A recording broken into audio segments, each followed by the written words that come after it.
Hello students, good morning.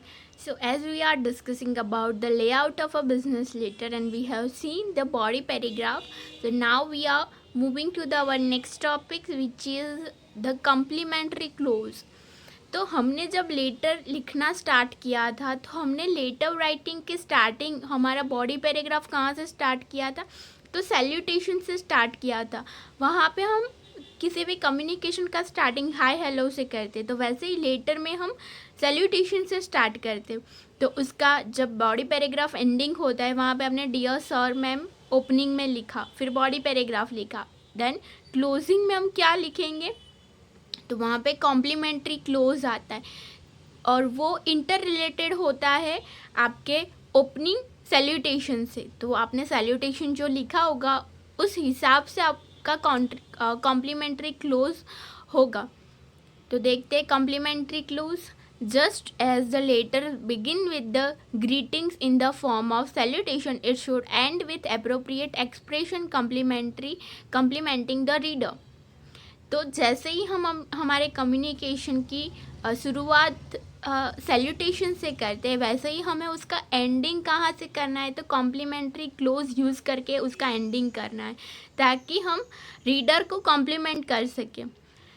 This expression is called the complimentary close and it gives clear indication regarding the proximity and intimacy of relationship between the writer and the reader of the letter। तो ये दोनों चीज़ क्या represent करती है, आपने जो salutation and complimentary close जिस हिसाब से लिखा होगा वो आपका और आपके रीडर का और राइटर का रिलेशन शो करती है कि रीडर एंड राइटर में कैसी रिलेशन है।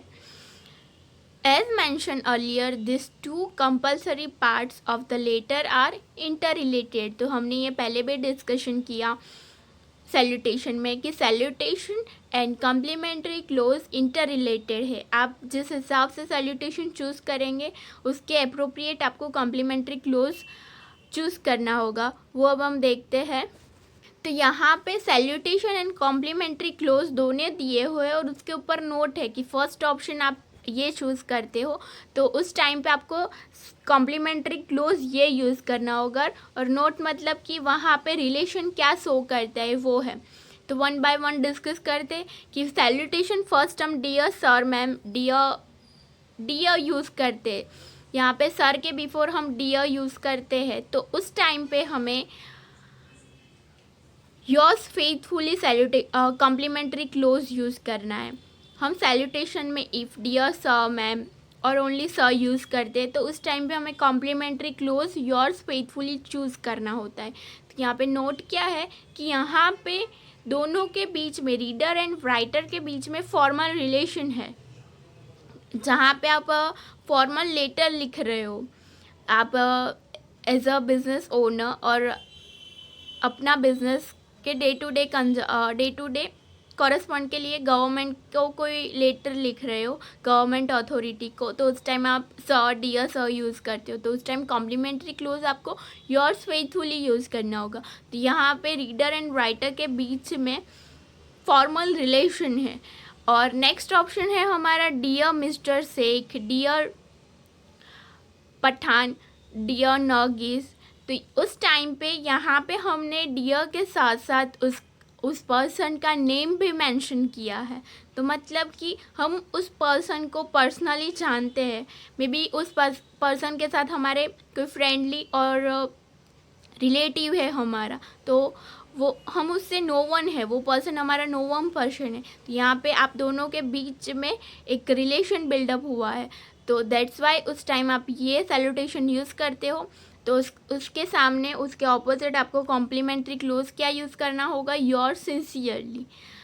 तो ये दोनों इंटर रिलेटेड है कि आप अगर नेम यूज़ कर रहे हो तो यहाँ उस टाइम पे आपको your sincerely complimentary close use करना होगा। और उस टाइम पे आप दोनों के रिलेशन कैसे होंगे, इनफॉर्मल रिलेशन होंगे, वहाँ पे कोई फॉर्मल टॉक नहीं होती होगी, इनफॉर्मल रिलेशन है। आप किसी अपने फ्रेंड को और रिलेटिव के साथ कम्युनिकेशन कर रहे, तो वो इनफॉर्मल रिलेशन हुए। उस टाइम पे आप फॉर्मली टॉकिंग नहीं करोगे, फॉर्मली कम्युनिकेशन नहीं करोगे। देन नेक्स्ट है थर्ड ऑप्शन है my dear Jehan, my dear Nancy. तो यहाँ पे रीडर एंड राइटर के बीच में बहुत इंटीमेसी वाला रिलेशन है, मतलब कि आप अपने कोई क्लोज फ्रेंड से और अपने कोई क्लोज रिलेटिव से कम्युनिकेशन कर रहे हो, तो उस टाइम पे ऐसे सैल्यूटेशन यूज़ होते। देन कॉम्प्लीमेंट्री क्लोज उस टाइम कैसा होगा, योर्स ट्रूली और योर्स, तो ये कॉम्प्लीमेंट्री उस टाइम यूज़ होगा। एंड रिलेशन कैसा होगा, मोस्ट इनफॉर्मल रिलेशन होगा। तो ये हुए हमारे 3 ऑप्शन, और सैल्यूटेशन जो यूज़ करोगे उसके अकॉर्डिंग आपको कॉम्प्लीमेंट्री क्लोज यूज़ करना होगा। One should be very particular about capitalization and punctuation mark while writing complimentary clause। तो punctuation mark कब यूज़ करने हैं वो भी कंसिडर करना होता है। while आप yours sincerely, yours truly, yours faithfully लिखते हो तो वहाँ पे आपको फर्स्ट लेटर वाई आपको कैपिटल लिखना होता है और उसके बाद सारे लेटर्स आपको स्मॉल लेटर्स में लिखने होते हैं, तो वहाँ पे वाई कैपिटल में लिखना होता है। देन पंक्चुएशन भी कब यूज़ करना होता है कि यहाँ पे आपने योर्स लिखा है तो उस टाइम आपको एपोस्ट्रोफी मार्क्स यूज़ नहीं करना है। योर्स लिखा है फिर भी वहाँ पे हम एपोस्ट्रोफी मार्क्स पहले और बाद में नहीं मेंशन करेंगे। और योर्स ट्रूली, योर्स फेथफुली, तो जैसे ही आपका वर्ड ओवर हो उसके बाद कॉमा यूज़ करना है, हमें एपोस्ट्रॉफी यूज़ नहीं करना। कॉमा कब यूज़ करना है, यहाँ पे आप देख सकते हो कि आपका ये जो वर्ड ओवर होता है योर्स फेथफुली, उसके बाद कॉमा यूज़ करना होता है और वाई हमारा कैपिटल होगा, वाइल फेथफुली में एफ कैपिटल नहीं होगा, वो हम स्मॉल ही लेंगे। सिंसियरली भी स्मॉल ही लेंगे, ट्रूली में भी टी हमारा स्मॉल ही होगा। तो ये कुछ रूल्स थे। ओके, तो कॉम्प्लीमेंट्री क्लोज के बाद क्या आता है, सिग्नेचर आता है। सिग्नेचर कैसे होता है और उसके बाद कैसे नेम मेंशन होता है वो इसमें हम देखेंगे। After complimentary close the letter writer writes his signature और writes his her full name. तो कॉम्प्लीमेंट्री क्लोज के बाद लेटर राइटर वहाँ पे अपनी सिग्नेचर करता है, बिकॉज ये लेटर उसने खुद ने लिखा है, उसकी अथॉरिटी ये सिग्नेचर देती है, ये प्रूव करती है सिग्नेचर, ताकि ये लेटर को आप एज अ डॉक्यूमेंटेशन भी यूज़ कर सको। बिजनेस इसमें सिग्नेचर इसलिए होती है कि एज आप डॉक्यूमेंटेशन भी यूज़ कर सकते हो, तो वहाँ पे सिग्नेचर मेंशन करना कंपलसरी होता है। After complimentary close the letter writer writes his signature or her or his full name. In case she puts initial or the signature is illegible, then in the next line below he or she is expected to write name in the bracket। तो signature के बाद bracket में उसका name mention होगा। The signature authenticate the letter, the matter express in the letter and the sincerity of the writer. तो वो signature authenticate करता है कि ये राइटर जिसने साइन किया है ये लेटर उसी ने लिखा है, और उसमें जो भी मैटर डिस्कस की है वो जिसने साइन किया, जो राइटर है उसने खुद ये डिस्कस किया है, तो उसका ऑथेंटिकेशन ये है, ये प्रूव करता है signature. It clarifies that the writer endorse the content of the letter wholeheartedly. The signature is generally handwritten. Signature generally handwritten होती है, वाइल बिजनेसेस में बहुत सारे ट्रांजेक्शन करने होते हैं तो उस टाइम डिजिटल सिग्नेचर भी यूज़ होती है। If the letter is computer generated then a digital signature is use. तो इफ़ कंप्यूटर के थ्रू लेटर जनरेट हुआ हो तो उस टाइम डिजिटल सिग्नेचर यूज़ होती है। यहाँ पे एग्जाम्पल्स ये है, योर्स फेथफुली, तो यहाँ पे JM मैकवन, तो ये साइन की है और उसके बाद उसका नेम भी ब्रैकेट में मेंशन हुआ है। When the writer is the sole owner of the firm, तो इफ़ कोई सोल प्रोप्राइटरशिप है जहाँ पे ओनर एक ही है और वो ही बिजनेस को रन कर रहा है, तो वहाँ पे सिग्नेचर किसकी आएगी, तो जो ओनर है उसकी सिग्नेचर आएगी। In case of a partnership firm, तो उस टाइम अगर कोई एक ही पार्टनर साइन करता है तो पहले क्या होगा, योर्स फेथफुली यहाँ हमने लिखा, फॉर सिंगल ट्रांसपोर्ट। तो यहाँ बिजनेस का नेम पहले मेंशन किया है, पार्टनरशिप फर्म का नेम पहले मेंशन किया और उसके बाद सिग्नेचर की है। वाइल आप दूसरे ऑप्शंस में देख सकते हो पहले सिग्नेचर आती है, वाइल इस ऑप्शन में क्या है कि बिजनेस का नेम पहले मेंशन किया गया है। सिंगल ट्रांसपोर्ट बिकॉज यहाँ पार्टनरशिप फर्म है, मतलब कि दूसरा पार्टनर भी उतना ही पार्टनर है जितना फर्स्ट पार्टनर है, तो दैट्स वाई यहाँ पे पहले फर्म का नेम मेंशन किया गया है। ओके, देन नेक्स्ट है पर प्रो सिग्नेचर पर प्रोक्यूरेशनम। तो इस पर प्रो सिग्नेचर में क्या होता है कि बिजनेसेस में जो ओनर होता है वो ही एक्चुअल सारे कम्युनिकेशन करता है, ऐसा पॉसिबल नहीं होता कि बिकॉज बिजनेसेस में बहुत सारे कॉरेस्पॉन्डेंस होते हैं, तो उसके बिहाफ में उसका सेक्रेटरी और उसका मैनेजर ओनर के बिहाफ में कॉरेस्पॉन्डेंस करता है। तो वो पॉसिबल नहीं होता कि वो एवरी टाइम एवरी लेटर खुद लिखे और वहाँ पे सिग्नेचर करे।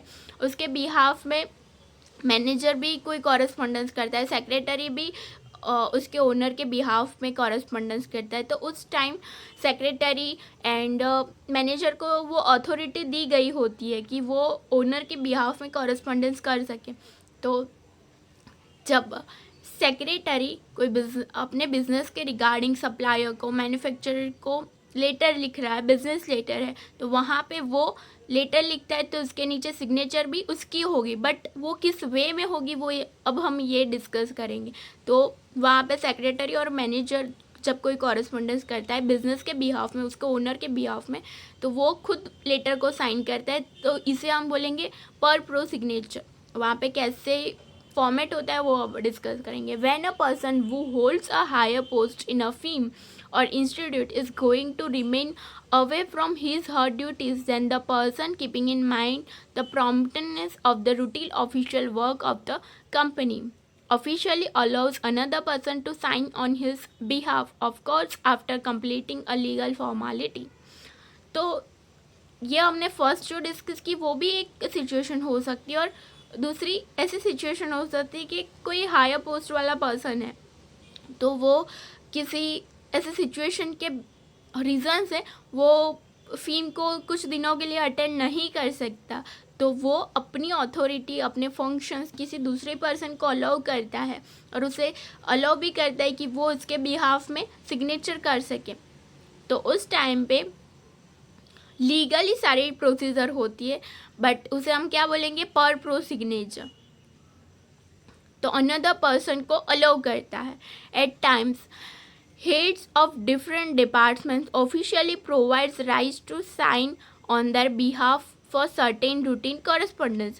तो जो रूटीन कॉरेस्पॉन्डेंस है तो वो उसमें डिस्टर्बेंस ना आए इसलिए जो डिपार्टमेंट के हेड होते हैं उन्हें अलाउ किया जाता है कि वो उस रूटीन वर्क के लिए, रूटीन कॉरेस्पॉन्डेंस के लिए साइन कर सके। तो उसे हम क्या बोलेंगे, per pro signature. In such a cases the power of attorney is given for signature per procuration।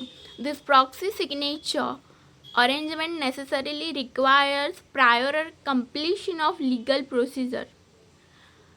तो वहाँ पे पूरी लीगल प्रोसीजर होती है जो फॉलो करनी होती है, उसके बाद ही आप किसी दूसरे पर्सन को अलाउ कर सकते हो। मतलब कि डिपार्टमेंट वाइज उसके मैनेजर को आप अलाउ कर सकते हो कि वो डिपार्टमेंट के रूटीन वर्क के लिए सिग्नेचर साइन कर सके। और उसका फॉर्मेट क्या होता है वो डिस्कस करते।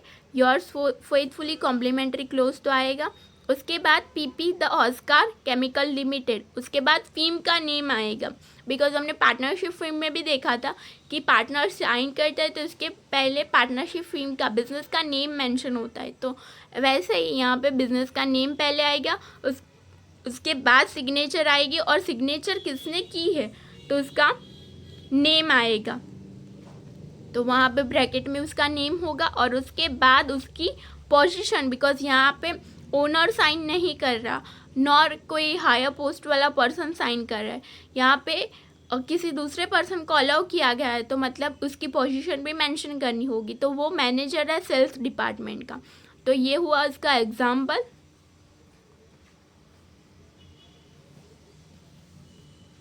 ओके, तो यहाँ पे हमने कंप्लीट किया हमारे रेगुलर पार्ट और कंपलसरी पार्ट की। एवरी लेटर में जितने पार्ट्स कंपलसरी होते हैं वो हमने अभी तक डिस्कस किए, और उसके बाद हम नेक्स्ट स्टडी करेंगे हमारे ओकेजनल पार्ट्स और ऑप्शनल पार्ट्स जो एवरी लेटर में मेंशन नहीं होते।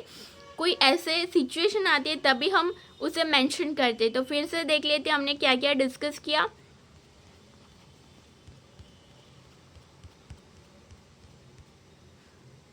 हमने फर्स्ट डिस्कस किया हेडिंग। हेडिंग से स्टार्ट करके नेक्स्ट हमारा आता है डेट। डेट में 2 टाइप्स थे, अमेरिकन मेथड थी, ब्रिटिश मेथड थी। देन इनसाइड एड्रेस, वो लेफ्ट मार्जिन में लिखा जाता है, और एड्रेस में नेम मेंशन होता है, डिग्री मेंशन होती है, इफ़ होती है तो कैसे लिखा जाता है वो भी हमने डिस्कस किया। उसके बाद salutation, salutation and complimentary close interrelated है, वो अभी हमने देखा। देन सैल्यूटेशन के बाद बॉडी पैराग्राफ, उसमें भी 3 पार्ट होते हैं, introductory paragraph, then main paragraph and concluding the paragraph. उसके बाद complimentary close and then signature. तो ये 7 पार्ट्स हमने देखे जो कंपलसरी पार्ट्स है एवरी लेटर के। तो उसके बाद हम नेक्स्ट स्टार्ट करेंगे हमारा occasional parts. Okay, so now our first occasional part और ऑप्शनल पार्ट इज पर्सनल और अदर नोटेशन। तो मतलब लेटर हम एनवेलप में सेंड करते, तो एनवेलप में हम पर्सनल और अदर नोटेशन राइट डाउन करके वो सेंड कर सकते, वो ऑप्शनल है। और वो ऐसे सिचुएशन कब आती है जब ऐसे नोटेशन हमें वहाँ पे मेंशन करने होते। तो वहाँ पे ऐसे सिचुएशन हो कि आपकी जो डिस्कशन है वो बहुत कॉन्फिडेंशियल है, तो आप उस टाइम एनवेलप पे ये रिप्रेजेंट कर सकते हो। देन अर्जेंट है कोई कम्युनिकेशन, तो अर्जेंट वहाँ पे मेंशन करोगे तो रीडर को ये रिमेंबर रहेगा कि इसका क्विक रिप्लाई करना है और इसको पहले कंसिडरेशन करना है। तो ऐसे जब नोटेशन आप फर्स्ट एनवेलप पे मेंशन करते हो तो रीडर को ये कंसिडर रहता है कि ये लेटर के मैटर किस रिगार्डिंग है, अर्जेंट है, प्रायोरिटी है कि नहीं, कॉन्फिडेंशियल है। कॉन्फिडेंशियल आप लिखोगे तो वो मैटर कॉन्फिडेंशियल होगी, तो ताकि एनवेलप में ये आप शो करोगे तो जो दूसरे पीपल होंगे वो इसे नहीं पढ़ेंगे, जिसको आपने सेंड किया है वही उसे पढ़ेगा। तो वो कॉन्फिडेंशियल मैटर होते ताकि दूसरे ना पढ़ सके। तो देखते हैं personal and other notation. When the letter writer express that the receiver pays prompt attention to the letter, keeps the matter confidential or supply proper reply, then in that case in the top upper blank part of the letter instruction like urgent, personal, confidential, priority are written in either bold letter or with different color ink। तो ये जो specific words है, personal है, confidential matter है, priority, तो ये सब कहाँ पे लिखे जाते। तो आपके एनवेलप के, ये जो हमारा एनवेलप होगा उसके अपर पार्ट में लिखा जाता है।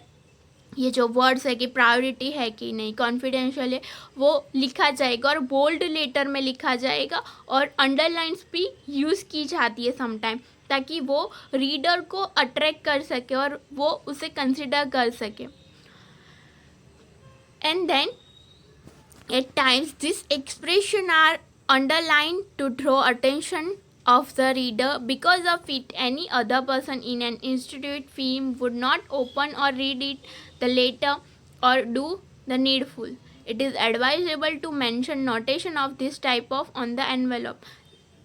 जब भी कोई ऐसे सिचुएशन हो कि आपको प्रॉम्प्ट रिप्लाई चाहिए और रीडर की प्रायोरिटी चाहिए, तो उस टाइम पे आपको एनवेलप में ये सब चीज़ें मेंशन करनी होती है कि जो भी सिचुएशन, जो भी कंसिडरेशन आपको चाहिए वो उस पर मेंशन कर दो, ताकि जो दूसरे पर्सन है वो उसे ओपन ना कर सके और रीडर को अट्रैक्ट कर सके। तो ये हुआ हमारा पर्सनल एंड अदर नोटेशन। उसके बाद आता है attention line.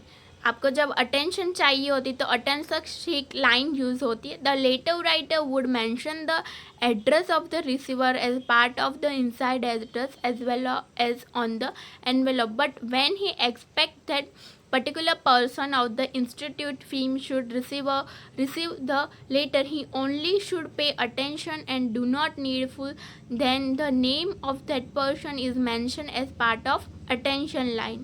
It should be noted that if the name of that person is mentioned as part of the inside address, attention line is not required in that case. Generally it is place between inside address and salutation and is written in either of the two ways. यहाँ पे example दिया है.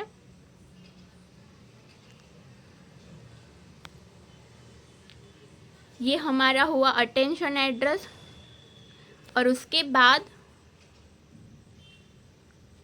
For the attention of Shri Amarendra Pragi और attention Shri Amarendra प्रागी. तो salutation and inside address के बीच में attention use होता है.